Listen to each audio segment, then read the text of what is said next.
নাটোর ৪ আসনের একজন সংসদ সদস্য অধ্যাপক আব্দুল কুদ্দুস সাহেব আর নেই। তিনি এই পৃথিবীর জমিন থেকে বিদায় হয়ে চলে গিয়েছেন। তিনি ক্ষমতাশীল দলের একজন সংসদ সদস্য ছিলেন, তিনিও কিন্তু মারা গিয়েছেন। ঠিক তেমনইভাবে একজন রিকশাওয়ালা, একজন কামার, একজন কুমার, একজন জেলে, তিনি যেমন মারা যাবে, আমরা দেখেছি এ পৃথিবীর জমিন থেকে একজন কোরআনের পাখি, কোরআনের মুফাসসির কারাগারে থাকা অবস্থাতেই তিনি ইন্তেকাল করেছেন। যে মানুষগুলোর অত্যাচার, জুলুম, নির্যাতনের কারণে মানুষেরা দিনের পর দিন, রাতের পর রাত বাড়িতে ঘুমাতে পারে না, বাড়িতে স্বস্তির সাথে বসবাস করতে পারে না, নিজের স্ত্রীর কাছে একটু যেতে পারে না, নিজের সন্তানকে কোলে তুলে নিতে পারে না, সে মানুষগুলো মারা গেলে আমরা দেখতে পাই ফেসবুক, ইউটিউবে হা রিয়েটের একটা যেন ঝড় বয়ে যায়। প্রত্যেকটি মানুষ মারা যাবে, এতে কোনো সন্দেহ নাই। কে প্রধানমন্ত্রী, কে মন্ত্রী, কে এমপি, কোনো বাকবিচার নাই, প্রত্যেকটি মানুষ মারা যাবে, এটাই স্বাভাবিক। আমরা দেখতে পাচ্ছি কেউ মারা গেলে মানুষেরা আলহামদুলিল্লাহ বলছে, আবার কেউ মারা গেলে মানুষেরা কান্নায় ভেঙে পড়ছে। কি আজীব একটা ব্যাপার বাংলাদেশে ঘটে যাচ্ছে। একজনের মানুষ মৃত্যুর সাথে সাথে মানুষেরা হাহা রিয়েট দিচ্ছে, আবার আরেকজন মানুষ মারা গেলে মানুষেরা দু চোখের অশ্রু দিয়ে বুকটা যেন ভিজিয়ে দিচ্ছে। এর পিছনে কারণ হলো একটাই, মানুষ জীবিত থাকা অবস্থায় যে মানুষটা মানবতার কল্যাণে কাজ করেছে, যে মানুষটা মানবতার সেবায় নিজেকে আত্মনিয়োগ করেছে, ওই মানুষটা মারা যাওয়ার সঙ্গে সঙ্গে গোটা পৃথিবীর মানব জাতি সৃষ্টিকুল কান্নায় ভেঙে পড়ে। একজনের মৃত্যুতে মানুষেরা কান্নায় বিভোর, আর একজনের মৃত্যুতে মানুষেরা খুশি হয়।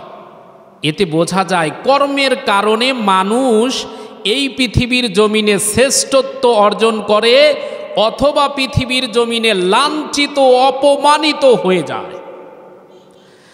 আল্লাহ রাব্বুল আলামিন বলেন, কুল্লু নাফসিন যায়িকাতুল মাউত সুম্মা ইলাইনা তুরজাউন। আল্লাহ রাব্বুল আলামিন বলেন, প্রত্যেকটি প্রাণী, প্রত্যেকটি নাফস, প্রত্যেকটি আত্মা এই পৃথিবীর জমিন থেকে বিদায় হয়ে আমার আল্লাহর কাছে যেতে হবে, কারণ ফিরে যাওয়ার যে স্থান সেটা আমার আল্লাহর নিকটে। এরে মমিন মুসলমানের সন্তানেরা, তার মানে এই পৃথিবীর জমিনে যতই ক্ষমতাধর মানুষ হন না কেন, যতই দাপটওয়ালা হন না কেন, এই পৃথিবীর জমিনে কিন্তু থাকা যাবে না। অনেকেই ক্ষমতার দাপট দিয়ে দেখিয়ে বলে, আমরা ক্ষমতায় থাকাকালীন সময়ে 1 ইঞ্চি পরিমাণ মাটি অন্য কোনো দলের হাতে ছেড়ে দিব না। আবার ওই ক্ষমতাধর অবস্থায় যখন মারা যায়, গোটা পৃথিবীর জমিনের সকল ক্ষমতাগুলো ছেড়ে দিয়ে ফকিরের মতো মাটির কবরে যেতে হয়। আল্লাহ পাক রব্বুল আলামিন পবিত্র কোরআনে কারিমার অন্য জায়গায় বলেন, খুলিকল ইনসানু দাঈফা। আল্লাহ পাক রব্বুল আলামিন বলেন, বান্দারে, আমি আল্লাহ রব্বুল আলামিন তোমাকে অত্যন্ত দুর্বল করে সৃষ্টি করেছি। আমি কিন্তু সব চাইতে দুর্বল। একটা গাভী যখন তার প্রসব করার পর একটা গাভী বাচ্চা দেয়, ওই গরুর বাছুরটা কিন্তু কিছু সময়ের ব্যবধানে মায়ের ওলান থেকে কিভাবে দুধ দহন করতে হয়, খেতে হয়, কেউ তাকে শিখিয়ে দেয় না, নিজে নিজে খাওয়াটা শিখে ফেলে। একটা মুরগির ছানা ডিম থেকে বের হওয়ার পর কিভাবে খাবার খেতে হয়, এটা কিন্তু মুরগির ছানাকে কেউ শিখিয়ে দেয় না, সে নিজে নিজে শিখে ফেলে। কিন্তু আপনি আমি মানুষ হওয়ার পরে এমন একটা অবস্থা, মাতৃর গর্ভ থেকে পৃথিবীর জমিনে আসার পর 2 বছর পর্যন্ত কান্না ছাড়া কোনো আওয়াজ নাই। ক্ষুধা লাগলে প্যাঁ প্যাঁ বলে কান্না করে, তাছাড়া কিছুই বলার মতো শক্তি নাই। পায়খানার ভিতরে পড়ে গেলে কান্না করে, ক্ষুধার যন্ত্রণায় কান্না করে, কোনো কিছু করার নাই। আল্লাহ পাক রব্বুল আলামিন বলে, বান্দারে আমি আল্লাহ তোরে অত্যন্ত দুর্বল করে সৃষ্টি করেছি। তার মানে জীবনের প্রথম দিকে আপনি দুর্বল, আস্তে আস্তে যখন আপনি বড় হয়ে গেলেন, হয়তোবা দুনিয়ার জীবনে আপনি 60 বছর 70 বছর হায়াত পাওয়ার পর এই মাঝের সময়টাকা আপনার জন্য শক্তির সামর্থ্য যৌবন আছে। এই সময়টা পাওয়ার পর আপনি টাকার দাপটে, ক্ষমতার দাপটে মানুষকে মানুষই মনে করেন না। আপনার কাছে কলম আছে, কলমের খোসা দিয়ে নিরপরাধ মানুষদেরকে আপনি জেলখানার ভিতরে ঢুকিয়ে দিচ্ছেন।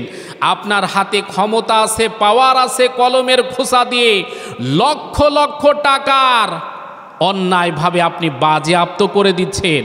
আপনার হাতে একটু ক্ষমতা আছে, পাওয়ার আছে বলে নিরপরাধ মানুষগুলো আপনার ভয়ে পৃথিবীতে টিকতে পারে না। কিন্তু একটা জিনিস মনে রাখা দরকার, এই ক্ষমতা শক্তি আবার জীবনে একদিন শেষ হয়ে যাবে।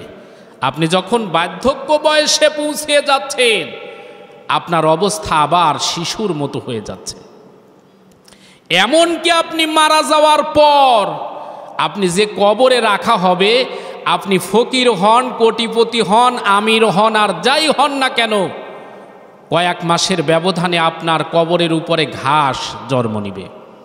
ওই ঘাসটা খাওয়ার জন্য একটা ছাগল, একটা গরু যদি আপনার কবরের উপরে এসে চলেও আসে, আপনার কবরের উপর থেকে ওই ঘাসগুলো খাবে, আপনি একটা বারের জন্য তাড়াবেন, এতটুকু শক্তির সামর্থ্য আপনার আজকে আর নাই।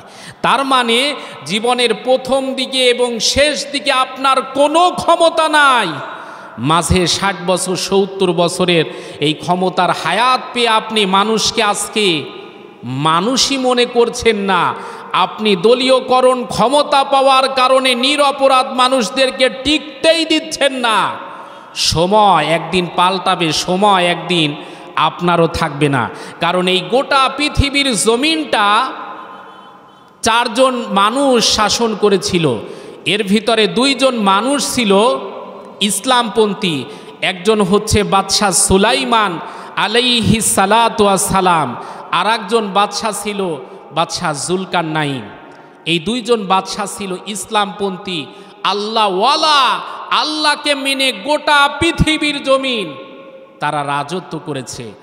আর 2 জন ছিল নাফারমান জালেম বাদশাহ, একজন ছিল বক্তে নাসর, আর একজন ছিল নমরুদ। এই পৃথিবীর জমিন থেকে বক্তে নাসর, নমরুদ বিদায় হয়ে গেছে।